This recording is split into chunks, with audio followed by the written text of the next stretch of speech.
Okay, so welcome everybody. This is our first speaker series, diversity inclusion speaker series at the Waterloo Minor Soccer Club. I'm very happy to introduce our first guest for our speaker series, and it is Troy Townsend. Troy is the head of development at Kick It Out, based in the UK. And I believe he'll bring lots of great stories, information, and resources to be able to help us within this topic.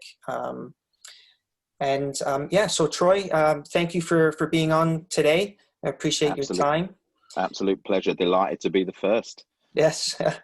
I think, we've had a few conversations. I know you a little bit in terms of your background, but maybe you could tell those who are watching today a little bit about you and how you got to the position you are in today. Oh, this could take up the whole of this time. Do you know what? And I'll put it out there first and foremost. I call myself a fouled player.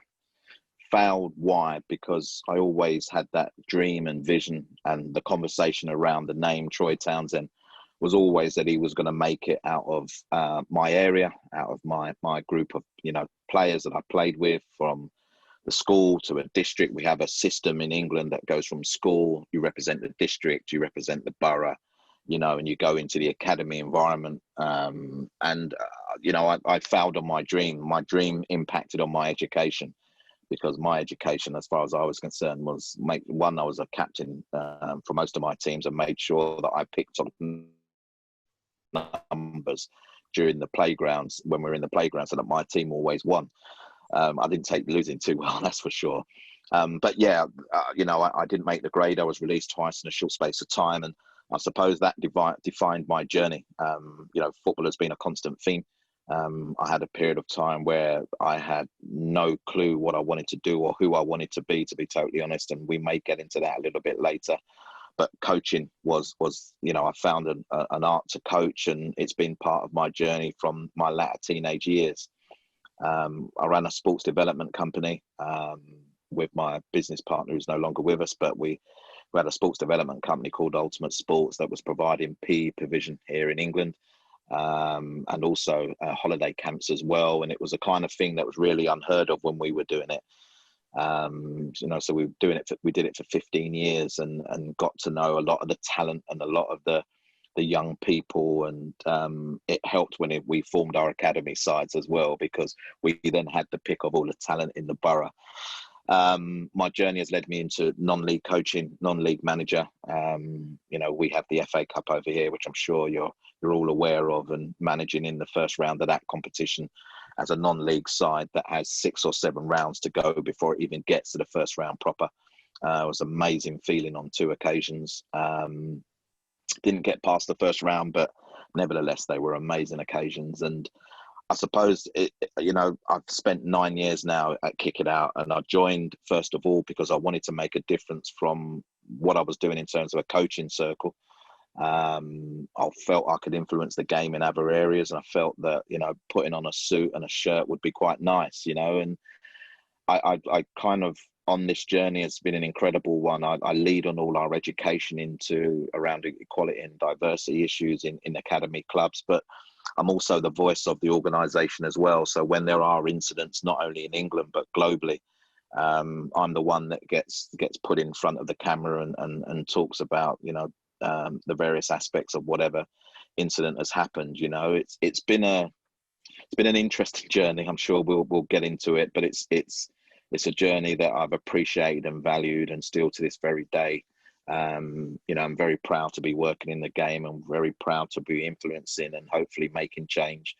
And Paul, and as you will know, I also run our mentoring program as well. So that Raise Your Game program that helps people try and find work within the industry, particularly from underrepresented groups, as we try and almost turn the tables on what footballers look like, particularly from the top level, and try and bring new and interesting talent into the industry in various different aspects as to the working environment. So, I mean, that's a shortcut version to me, because it could be quite long and intense. But yeah, it's been a journey and a bit that started from whenever I could kick a football.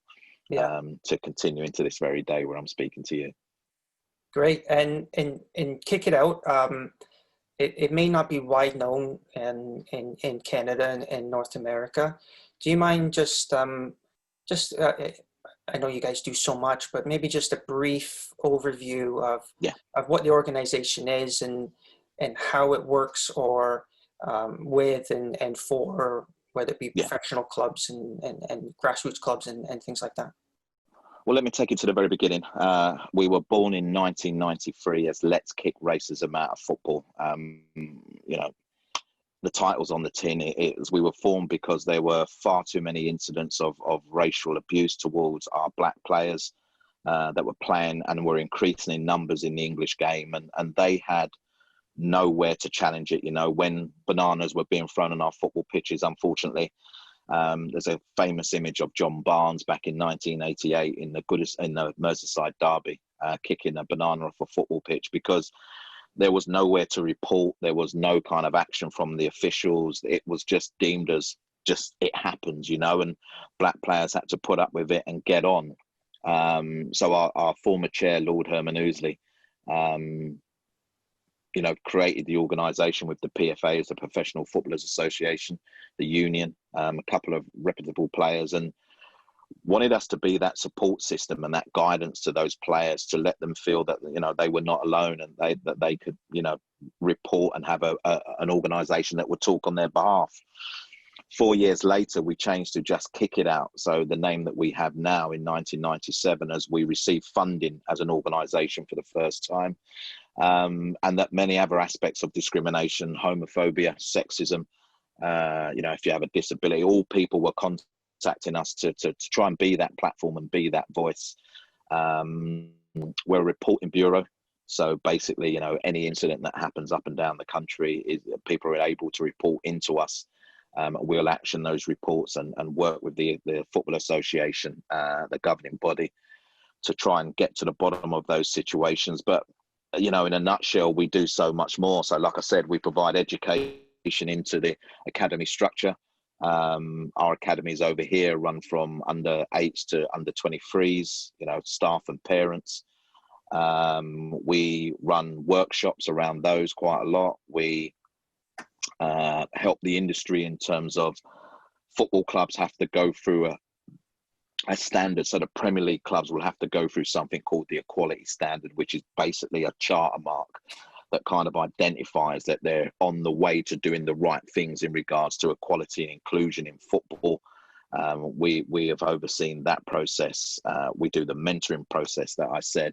We work at grassroots level. So anything under the professional game, the non-league game, the semi-professional game, we try and influence at that level as well. And the grassroots level is probably the area of the game now that we've really not got a hold of, because there's so many grassroots teams in England, and unfortunately there are so many different forms of discrimination that come out at that level.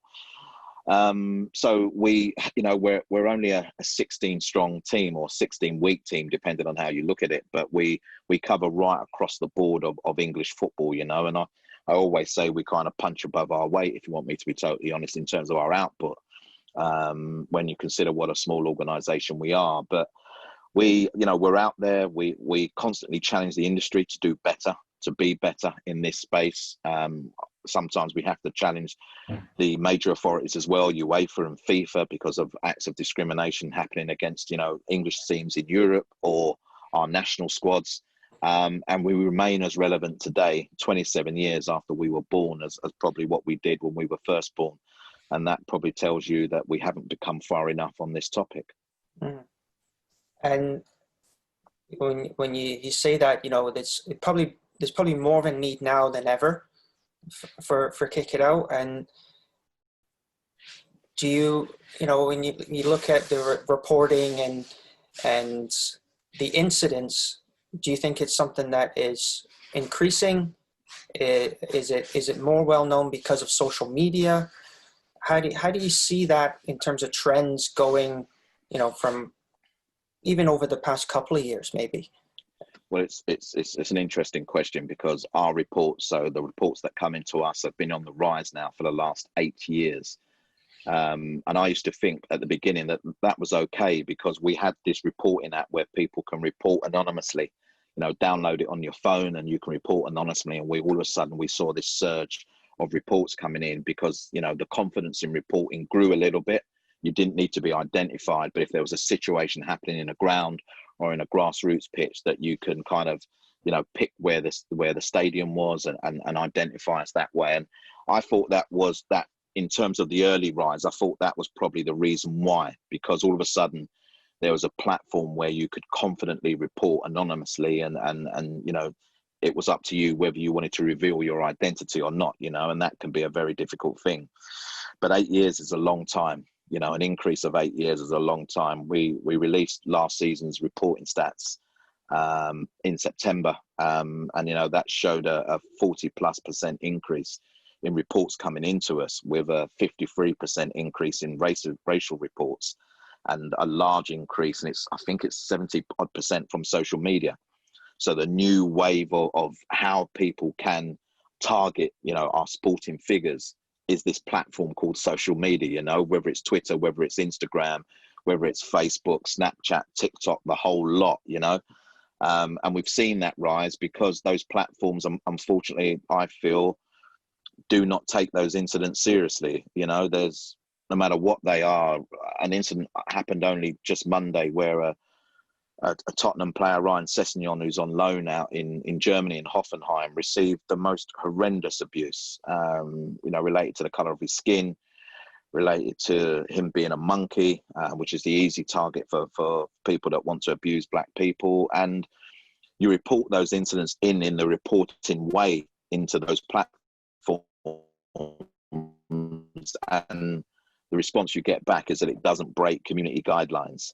So basically the community guidelines of those platforms allow that kind of abuse to be leveled into you know, a player's DM. So it's a worrying trend, but it's a trend that obviously we've identified and are now putting procedures and practices in place to challenge it again. So we have to evolve as well. We cannot rest on our laurels and say, well, we released an app and that should deal with all the issues. You know, we have to keep trying to spin the wheel on this conversation, and we're working with the social media companies and the government and our Premier League to try and make that platform a safer platform. And obviously with no fans in the ground at the moment, that kind of is where the hate will now sit, unfortunately, until fans are allowed back into our stadiums over here. So we have a while to try and not identify the problem, deal with the issue that is there and is there on a daily basis. And we've got to put a lot of our resources into trying to deal with that, so that we buck that worrying trend that has existed for 8 years. And, you know, when you say, you know, social media, I think everybody's on it now.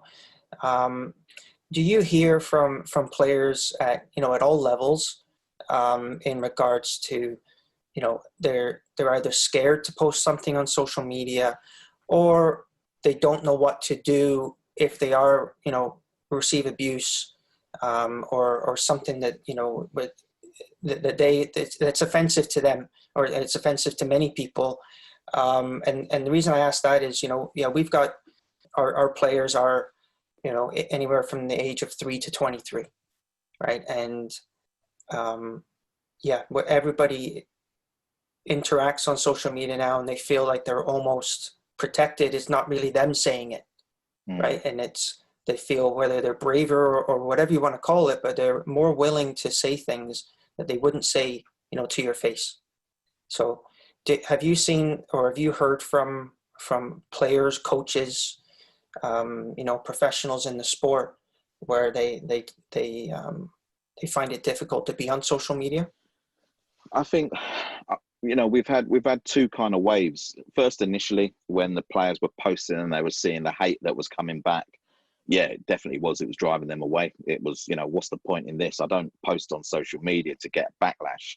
Or, you know, if you've had a bad game on the Saturday or a Tuesday night, that certain fans feel that they can just, that's it. It's the open door to abuse you, you know, or opposition fans if you've scored a goal or won a game. But I think that the turn that we've had here, the second wave here, is that players are now taking ownership and control. And you know, many a player who's received those DMs make them public very, very quickly. You know, so the likes of obviously, you know, former player Ian Wright, who during this lockdown period again received I don't understand the mentality of people that do things like that anyway, but Wright, he put it out there publicly, you know, and within a couple of hours the person that was you know, that targeting him was found. You know, it was a 18-year-old in Ireland, you know, that just decided that Ian Wright was his target today for no other reason, you know. And you think of that and then you think, right, okay, well, you have to, that young man will have to deal with the consequences, you know, and hopefully it will put people off from doing that. But I think then what you get sometimes is those copycats who see the notoriety of abusing someone like Ian Wright, you know, a revered figure in this country, and think, look what happened, you know, I'm going to do it next. I'm going to abuse Ian Wright. And I just can't understand that mentality. But players are more forward now in calling it out. Players are more, they're done waiting for the social media companies or, you know, the industry to support them. So what they do is they post it on their stories or on their platforms, and then it's almost like policing by the community after then. Do you know what I mean? The community then comes down. You know, I won't talk about anyone else's story. I'll tell you a story of mine where I received a DM, not last year, the year before last, and literally just said the word die. And you think to yourself, you know what, Paul, you don't know whether to take it seriously or not, first and foremost. You know, so a random message, die, and you think, do I take it seriously? Do I report it to the police?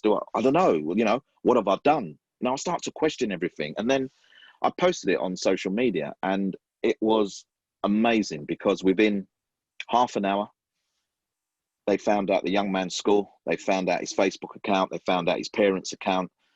They put all these different identities together and found the individual, who was 15, by the way. And I get a DM into my inbox later that evening from his dad, apologizing and saying that he'll take the strongest possible punishment against his son, you know. And for me, I didn't need to do any more then. You know, there was a parent now taking control and deciding that what their son had done, you know, he couldn't apologize enough. And, you know, sometimes you have to take situations into account. I think, right, that's the parent's responsibility now. They will deal with their son. But it doesn't always happen that way. But I do think that here we've had that initial players going, you know what, I don't need it. The pressures of the game is enough. I don't need the abuse to go with it. But also now the players who are just going, all right, you abuse me. Okay, I'm going to expose you.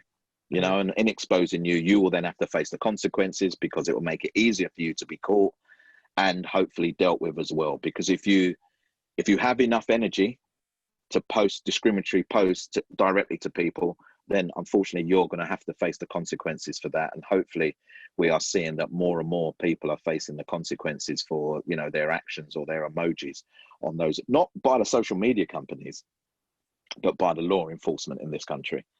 Yeah. And you mentioned something there when you got that message. You start to go through in your head and say, okay, is it something that I've done, or you know, what am I doing wrong that's making somebody, you know, send this hate to me? And that kind of brings us into part of, you know, what we'd like, or I'd like to get into is the mental health aspect of it. And you know, if it's constant, you know, abuse, how do you deal with that mentally? Or what kind of advice could you give to our players to say, if somebody continuously does this, you know, obviously it's going to have an effect on them, not just, you know, how they play, and that's secondary to anything, but how they deal with it. And, you know, how did you go about that? I think I don't think we've ever got this aspect right in this country. And you know, there's this thing, particularly when you're talking about elite players, so at the top level of the game, that how can they suffer from mental well-being because they earn all the money in the world, you know? And we had a very unfortunate case only a couple of weeks ago where a young lad who had been released from Manchester City, Jeremy Winston, took his own life because he felt that the game wasn't anymore for him, and the expectations there. And so he wasn't obviously abused, but the point I'm trying to get to is how we need to take the mental well-being of everybody that loves this sport, you know, and receiving abuse makes you question quite a number of things, you know. Some have told me that they've questioned the color of their skin. Some have tried to rub the skin off to see if underneath black is white, because that's the area it takes them into. I've seen players get angry. I've seen players get emotional. You know, they've explained this to me, that one element was anger, so basically wanting to fight the person, or to you know, basically to you know, to have a go, to have a running battle with the person. Whilst another lad explained that he broke down and cried, you know, and we all know what weakness is like in football. You know, you're judged in that sense as well. So I suppose we've got to be, one thing I would say to anybody is to be more open. And I've had to learn this.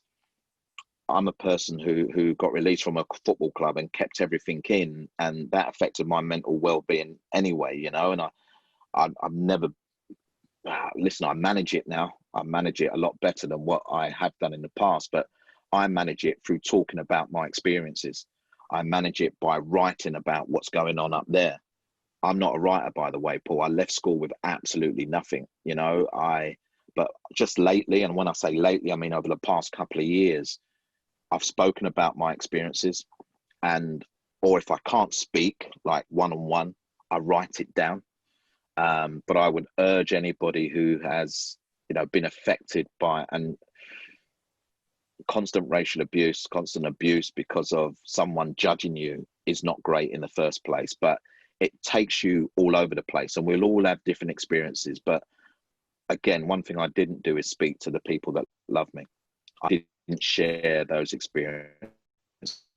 I didn't share my emotions. I locked it all up, and I felt that I was strong enough to deal with it all by myself, you know, and in doing that, it was actually chipping away at me and creating a weakness in me that I didn't know, you know. And I was dealing with that all by myself because I didn't want anyone to judge me in a way that it was deemed that I wasn't big enough, bad enough, brave enough to deal with it, you know.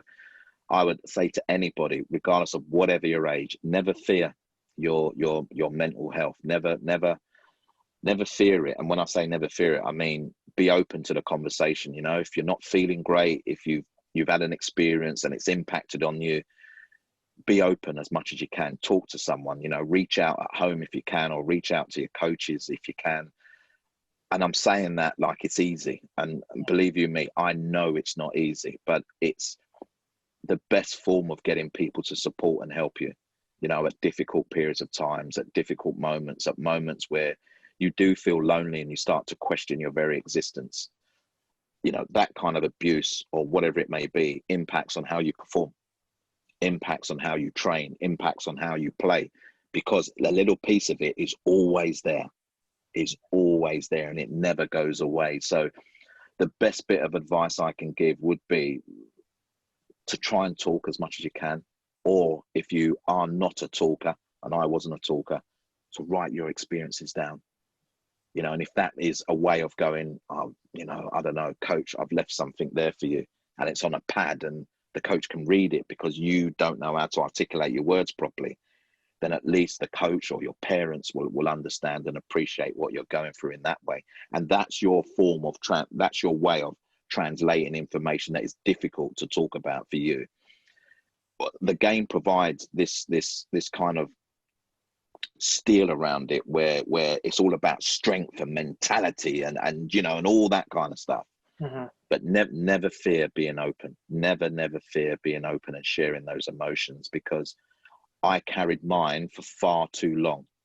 And it affected me in a totally different way, you know, and it's something that I've had to deal with later on in my life, and maybe I'm a little bit more mature now to deal with it, you know, and I wasn't mature enough as a youngster to identify the signs, or even to be able to challenge what was happening to me, you know.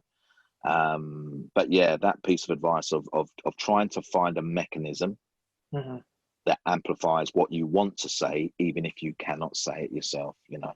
So the pen is a powerful tool. And I found that recently by writing a number of articles that's just written from here, Paul. It's not written, I'm not a writer, you know, I couldn't sell them anywhere, you know, but it's written from here, and it's written from experiences that make them more relevant for people to read. Yeah, it's great advice. So you talked about from a personal perspective, what do you think that, you know, clubs, sports organizations, you know, any business, what could they do in order to either provide more resources or more ways for people to speak up, you know, get help if they need it, just be better in that area, and you know, what kind of advice? It's a space where football probably has got so much more to learn. I think the game is on a journey at the moment that is trying to make sure that it's doing well by people's well-being. It's not perfect by any means.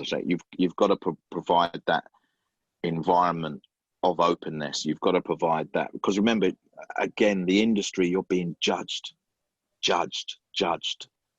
You know, regardless of whatever level that is, by the way. If you know, even, you know, I've done my grassroots team, I've done my non-league sides, and you're still judging players.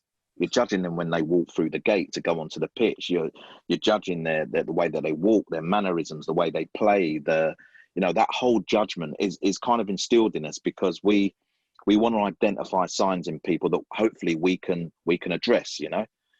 And I think that there's just this space in the game where the game has got to create a better platform for people to have those discussions. So within my old club, we used to have an openness to communicate any kind of message that you wanted to via WhatsApp or via pulling me as the manager coach. But in a footballing environment, in terms of a top level environment, it's almost like knowing that there's this open door policy to talk, you know, come in, let's have a chat about anything, by the way. So never make the environment too over the top where there's fear running through it. And, you know, a lot of our football environments does have fear running through it. And like I said to you, I think the game's trying to do better on that score. But like I say,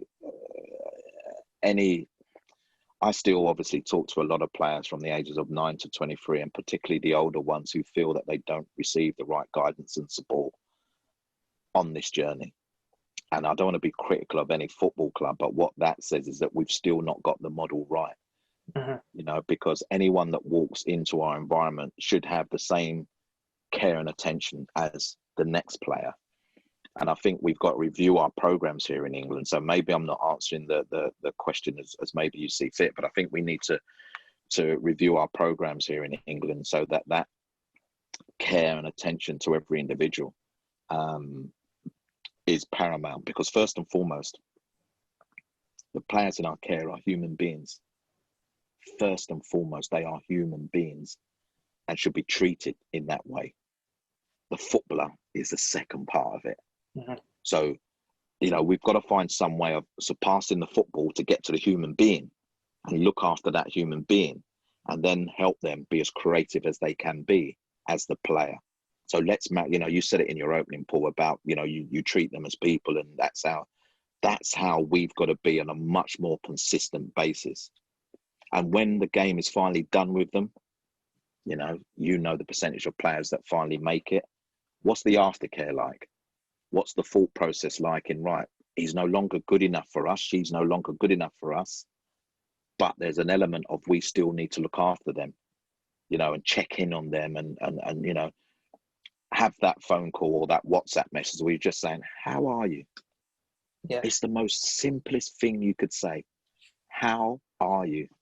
I don't think we say it enough, you know, and so there's no rocket science to this. This is what I'm trying to say, Paul, is that there's no rocket science to this. You know, this is not something that you create in a lab. It's a, how are you? How are you feeling? What was the impact of, I don't know, what was the impact of the abuse you received? You know, we're aware in a football club, but what was the actual impact? I don't think we ask that question enough. You know, what I've done lately, and when I say lately, is more You know, if I'm going into any one-on-one conversation, is asked how they are, first of all, rather than the topic of conversation is, and let's just head straight in there. Yeah. Show a bit of empathy. How are you? Are you okay? What's happening in your world? What's impacted in your, you know? And I think that way, then the individual, well, they care. Simple, you know. And listen, I still think it's something that needs in this country. I still think it's something that needs working on, because the industry is cutthroat over here. Yeah, absolutely cutthroat, you know. And you know, I've witnessed some things at grassroots level over here as well that I wouldn't be very proud of, you know. And you have to hold people to account, because again, you're dealing with young people playing a game for fun. It's their enjoyment, you know. They're not going to make it into the professional environment. They're playing the game for fun. So treat them as human beings first, please. Yeah, it makes me think of the word culture, right? And creating a club culture of not just like we were talking about inclusion, but a culture of a safe place, right? Yeah. And yeah, and I think that goes along with the new teaching, if you want to call it new, but or maybe the way we coach now as well, right? If you think about, you know, what they call the old school coaches, where they just get on the field and they scream and shout at you and call you all kinds. The good old days. Right? And then, and you know, and you're just supposed to take it, right? And that was just the game, right? Where now we are teaching, or I believe we're trying to teach more of that, you know, that human aspect of, you know, you sometimes you do have to put your arm around them and make sure they're okay.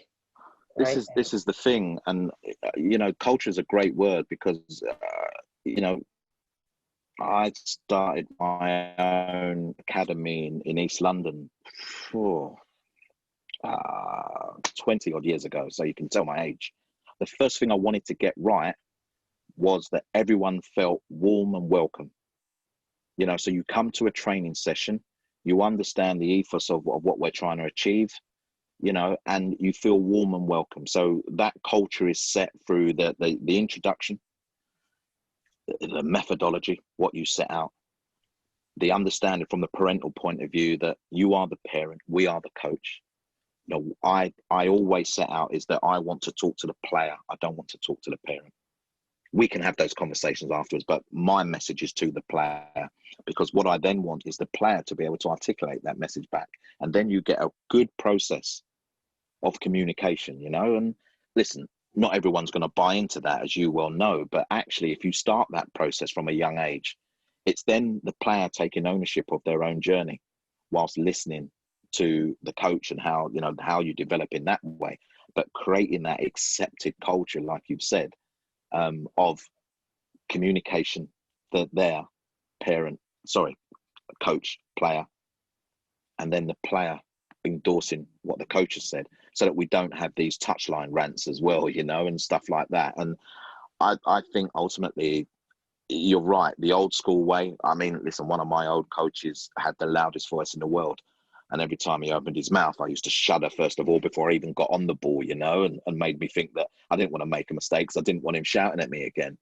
We still have some of that mentality here, but those that are upskilling themselves, those that are on these CPD development days, understand now the softer tone, and actually let them play a little bit more. All your work is done in the changing room. All the work from them is done once they cross the white line, you know. And I think an acceptance of that, a buy-in to that. I always talk about buy-in, you know, because it's easy to say it. Me and you can talk about it now, Paul, and it's easy to say it, but if the players don't buy into it, then you've got more work to do. Yeah. You know, because that's what you want to set as a standard. I'm grateful enough that the majority, if I was to say 90+% of my players actually bought into it and thought, you know what, yeah, it's a great way of working, and we're going to develop and we're going to appreciate that. Yeah, you get one or two that are always going to fall off, and you do your best for those one or two who ultimately make their own decision, don't they? If it's not for them, you know. But that culture is so important, and I'm really proud, Paul, because my youngsters that started at under 9s, are going to, are best men at each other's weddings and godfathers and all that. That's what your culture creates.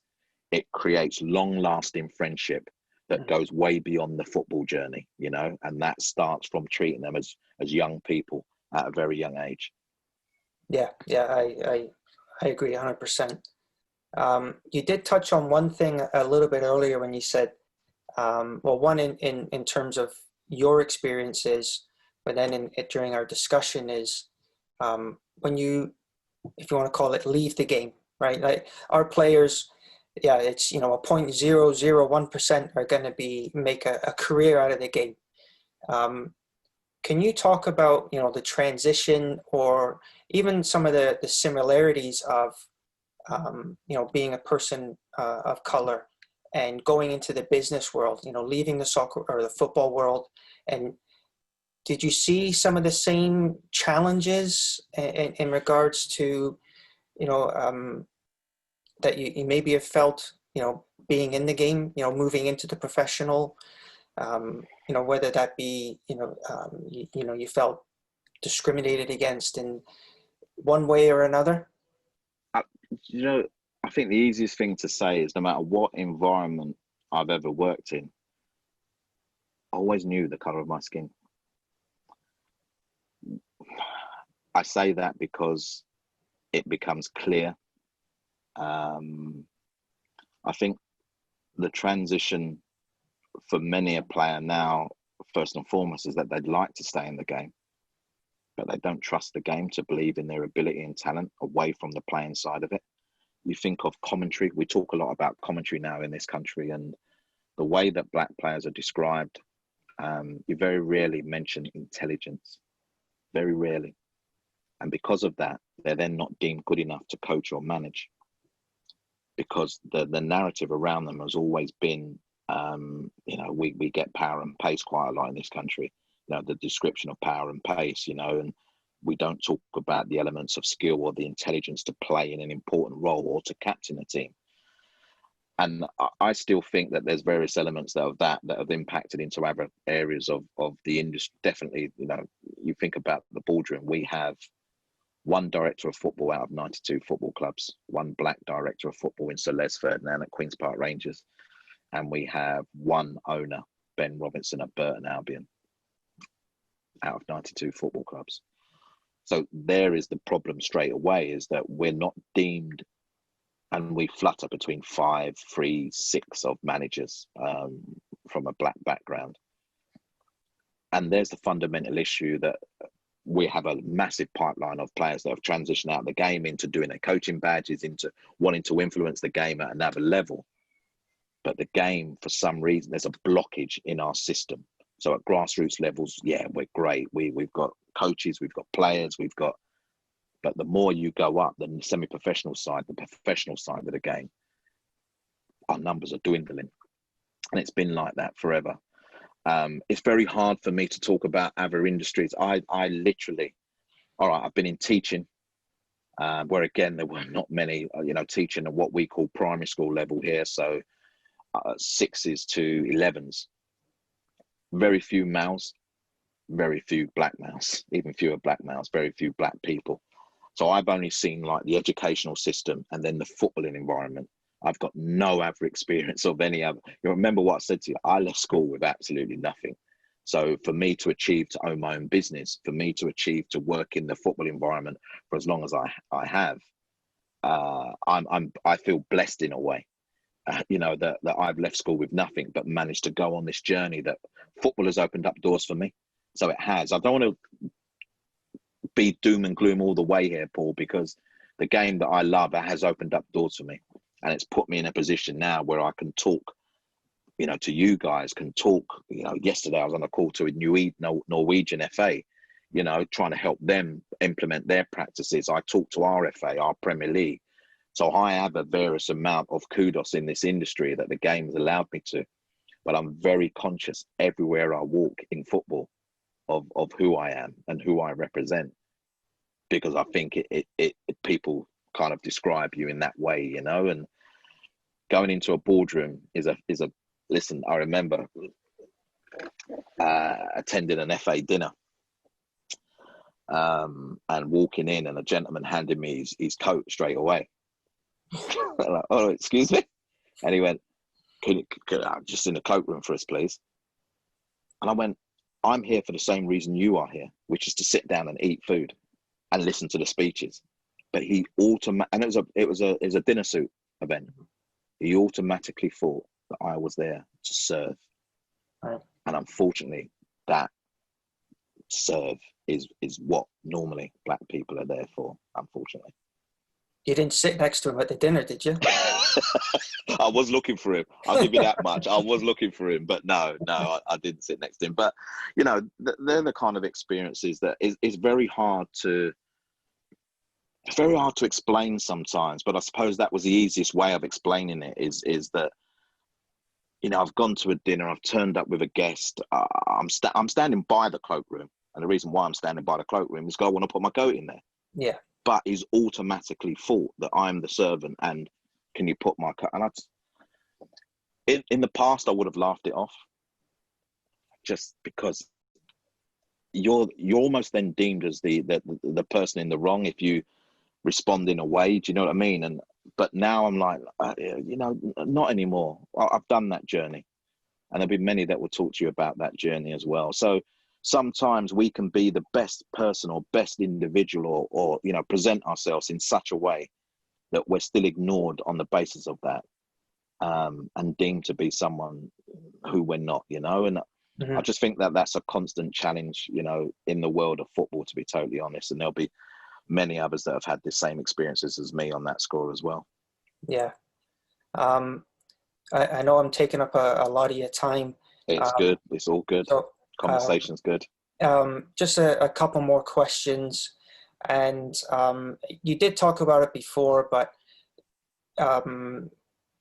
maybe just kind of go over the one piece of advice or a couple of pieces of advice that you would give to a young player who doesn't know what to do in regards to, because we don't have Kick It Out, right? We don't have that platform for somebody, you know, that whether it's anonymous or otherwise, you know, it's not there. And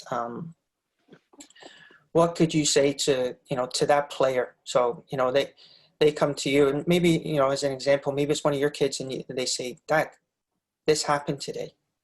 What do I do?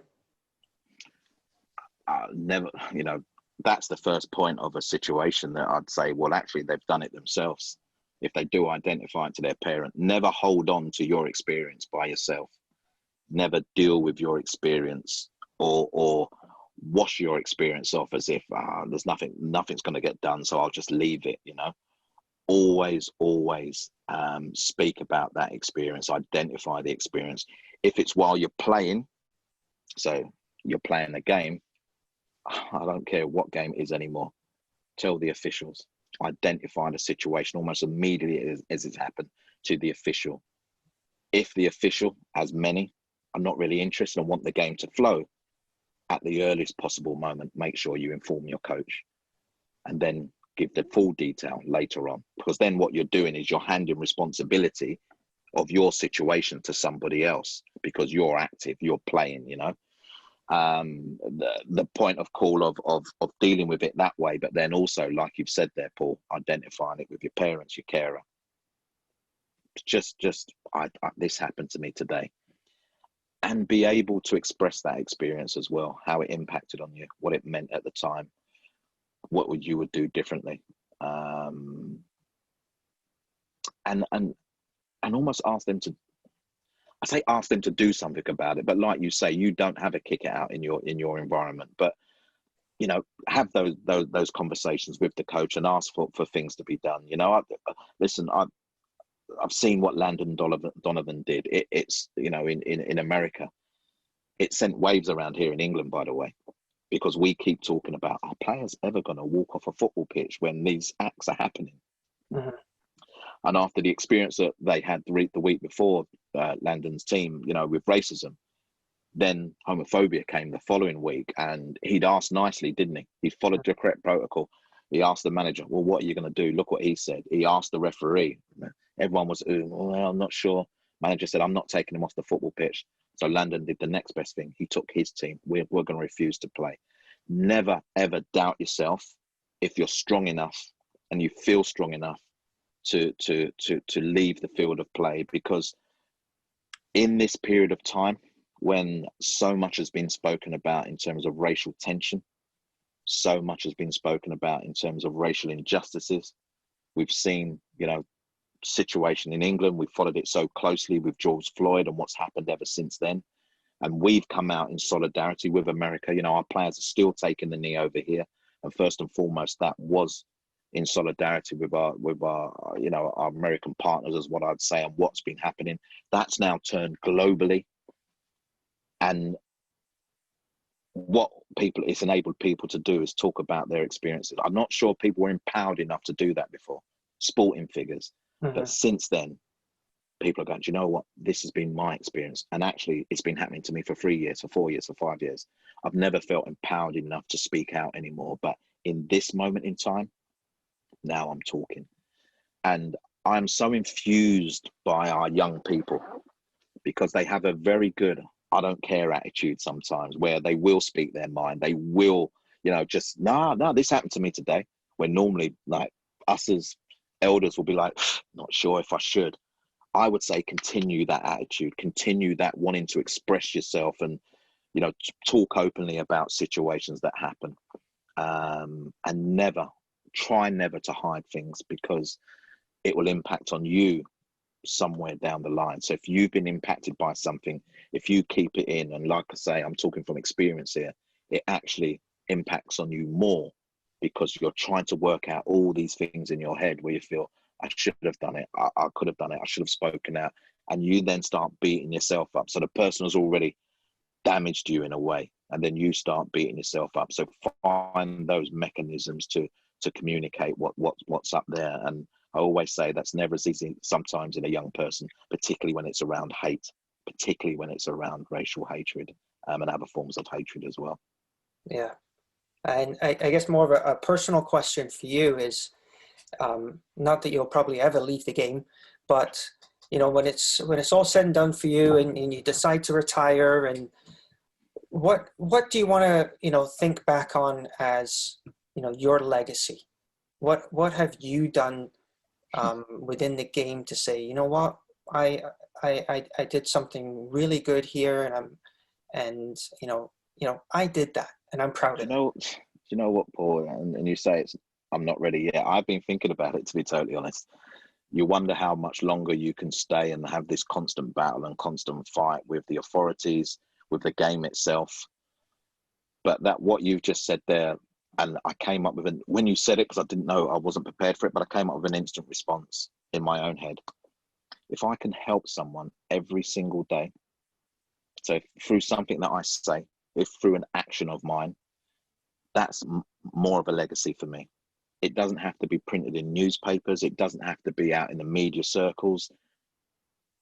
If I can help someone every day, and just lately, because there's been this openness for people to talk more, I've been doing more and more presentations. And I did a presentation the other day to a football club, West Ham United here in London. And I received a message from a parent that evening who I didn't even know was on. And she said, in the hour that we were with her son and the group of players, you've done more conversation and helped my son to understand racial equality and injustices, etc., in the hour that you've had with him than he's ever had. He's 14. He goes to school. I'm not his educational system, but for a parent to write that down, you've done more for him in the hour to understand his identity. His father's black, his mum's white, to understand togetherness, to understand the importance of speaking up, to understand the importance of challenging. I can carry that message, Paul, and if I do nothing more in football, I'll carry that message. So it's those individual things that, for me, have the biggest impact. And if I can continue to do that along this journey, then I don't need pats on the back or plaudits. What I want to leave the game with is our future. you know, and I've been able to have supported that future somewhere along the line. That's good enough for me. Well, I think that's a perfect way to finish that. Really, really appreciate your knowledge. You know, you sharing your experiences and being open, and I'm sure our players will appreciate it just as much. I will make sure that we share information about Kick It Out to our players, to our parents, I'll to tell our you what, Paul, coaches. something I didn't mention. Sorry to cut across you, something I didn't mention. Okay. We've started a new initiative called Take a Stand, Okay. where everybody takes ownership of this conversation. Mm-hmm. So they make a pledge, and it's almost like, well, what are you going to do to take a stand? Because Kick It Out can't do this alone. Mm-hmm. Like I've said to you, we're a small organization. And what I'll do is I'll send you some assets as well that you can have as a football club. Perfect. And you can actually make a pledge, yeah. You know, as a club, as individuals, as a community group. What are you going to do to challenge this space? You know, what would you do to take a stand? I'll send you those over tomorrow. It'll be a good way of you know, everyone within the club, you know, sharing a message and actually being part of our message, despite us being right across the water, you know.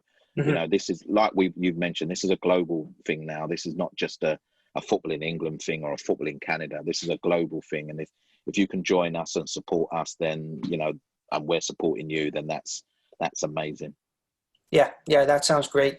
Be happy to share that and take that pledge.